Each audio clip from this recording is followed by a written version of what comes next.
Sa athletics, inilatag na ni NAMSA President Drolly Claraval ang mga sports events para sa mga kababayan nating senior citizens matapos ang matagumpay na pagdaraos ng Philippine Masters International Championships 2024 na ginanap sa PhilSports Track Oval, Pasig City. Yan ang ulat ni Bernadette Tinoy.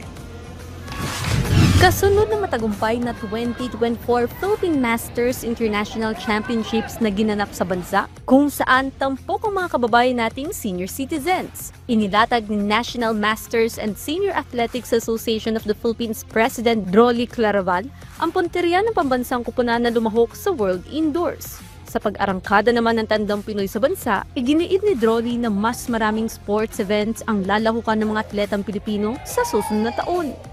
Tandaan natin na mayroon tayong sports for all. So dapat walang limitado. Kung may mga kapansanan man na gusto maglaro, kahit mabagal sila, bigyan mo ng pagkakataon. Kasi ito po ay isang paraan para maibalik natin sa track yung mga taong nanghihina na.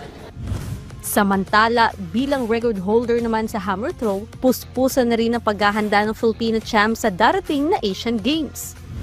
So hopefully, last Asian Games dito sa Pilipinas, marami po tayong mga gold medalists, no? At marami tayong gold medal na nakuha sa different events. So hopefully, yung mga medal namin na gold na yun, kasi isa po ako, hopefully ma-maintain natin sa this coming Asian Games ulit sa Indonesia. Bernadette Tinoy, para sa Pambansang TV, sa Bagong Pilipinas.